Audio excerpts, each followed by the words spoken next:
Dear students, it is class 11th entrepreneurship.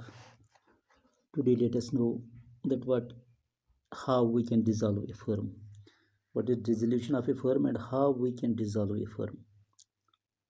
Dear students, there is a difference between the dissolution of partnership and dissolution of firm. Dissolution of partnership occurs when a partner ceases to be associated with the business. Dissolution of partnership तब होती है जब एक partner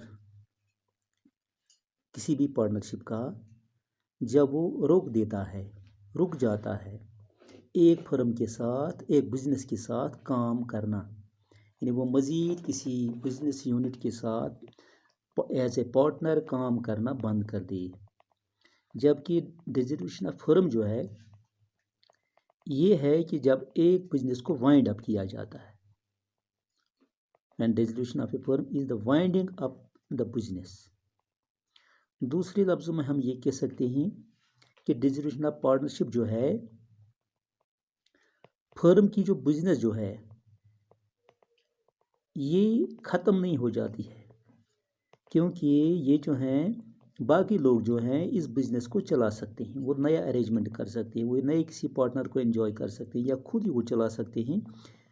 लेकिन वो जो है dissolution of firm जो है, यहाँ फर्म जो है वो मज़ीद काम नहीं कर सकती है कि the firm ceases to work any more. But in case of dissolution of firm the business of the firm is closed up, यानी बिजनेस फर्म की बिजनेस जो है वो बंद हो जाती है। और पार्टनरशिप की डिसोल्यूशन के वक़्त एक पार्टनर अलहदा हो जाता है, लेकिन बाकी पार्टनर जो हैं वो अपनी बिजनेस को चला सकते हैं। In short we can say that dissolution of partnership does not imply the dissolution of firm, but dissolution of firm implies dissolution of partnership also. Dissolution of partnership जो है इसका मतलब यह नहीं है कि फर्म डिसॉल्व हो गई, लेकिन जब फर्म डिसॉल्व होती है इसका मतलब है कि पार्टनरशिप जो है वो ख़त्म हो गई। अब हम देखते हैं कि कौन कौन से तरीके हैं जिनसे एक फर्म जो है वो डिसॉल्व हो जाती है। फर्स्ट इसमें है डिसोल्यूशन बाय एग्रीमेंट। इसमें डिसॉल्व का तरीका ये है कि पार्टनर्स जो हैं वो एग्री हो जाते हैं कि हम अपनी फर्म को डिसॉल्व कर सकते हैं, हम मज़ीद अपनी फर्म को कंटिन्यू नहीं कर सकते हैं। In this case, the partnership firm may be dissolved in accordance with a contract already made between the partners. इसमें क्या होता है कि पहले ही पार्टनर्स के दरमियान एग्रीमेंट होता है that we will just continue the firm up to this period, or our conditions to dissolve the firm are these. So according to the contract already made by these partners, the firm can be dissolved but by an agreement. Second is compulsory dissolution. Compulsory dissolution, under this firm can be dissolved in different situations. First, it is by the adjudication of all the partners or of all these partners but one as insolvent.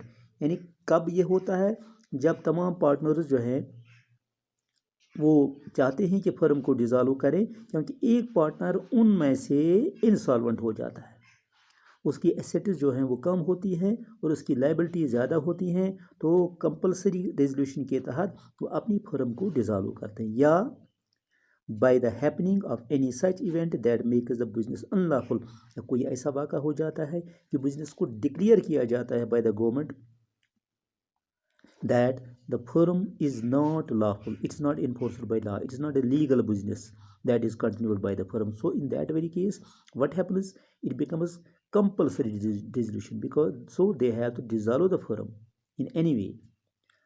Third is dissolution due to contingencies. इनमें से firm dissolve होती है जब कोई एक चीज़ हो जाती है इन चार में से। पहली क्या है, on expiry of partnership period, यानी उनका पार्टनरशिप पीरियड ख़त्म हो जाता है, एक्सपायर हो जाता है। अगर उन्होंने अपनी फर्म जो है कुछ मुद्दत के लिए, फिक्स्ड पीरियड के लिए कायम की होती है, When that period expires, they have to dissolve the firm. It is dissolution due to contingencies. Second, on completion of the firm's venture for which the firm was formed, यानी अब firm को एक खास मकसद के लिए स्टैंड किया गया था. जब वो मकसद हासिल हुआ तो फर्म जो है automatically it is dissolved. Third is on the death of a partner. अगर एक पार्टनर मर जाए तो उस सूरत में फर्म को डिज़ॉल्व किया जाता है. और फोर्थ जो है on the education of a partner as an insolvent. जब एक पार्टनर को डिक्लेयर किया जाता है कि वो इंसॉल्वेंट हो गया है. These are three.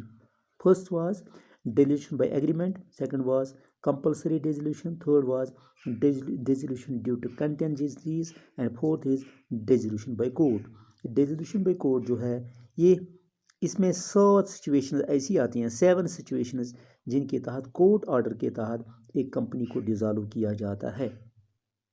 पहला जो है अगर एक पार्टनर अनसाउंड हो जाती है, यानी वो मेंटल एफिशिएंसी जो है, कैपेबिलिटी जो है वो लूज़ हो जाती है, वो मेंटली अनसाउंड नहीं रहता है. सेकंड, जब एक पार्टनर जो है, जब कोई भी पार्टनर इनकेपेबल हो जाता है अपनी ड्यूटीज़ को परमानेंटली परफॉर्म करने में. थर्ड जो है एक पार्टनर का मिसकंडक्ट जो है वो बिजनेस को इफ़ेक्ट करता है. फोर्थ जो है एक पार्टनर जो है वो अपनी मर्ज़ी से अपना जो कंट्रैक्ट जो है उसको ब्रीच करता है, कंट्रैक्ट जो है वो तोड़ देता है, अपना एग्रीमेंट जो कंपनी के साथ होता है वो तोड़ देता है. और उसके बाद फिफ्थ जो है एक पार्टनर जो है वो ट्रांसफ़र करता है अपना इंटरेस्ट को फर्म, लेकिन वो अनएथोराइज्ड होता है थर्ड पार्टी के पास. यानी एक अपना इंटरेस्ट जो है फर्म को ट्रांसफ़र करता है, लेकिन थर्ड पार्टी जो है उसको अनएथोराइज्ड करार देती है. उसके बाद ये जो बिज़नेस की फर्म जो है जब वो लॉस पर चले, जब वो नुकसान पर चलती हो.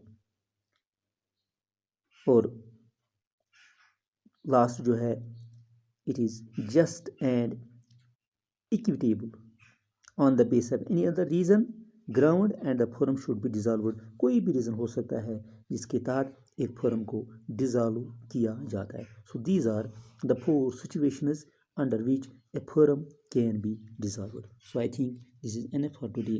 थैंक्स.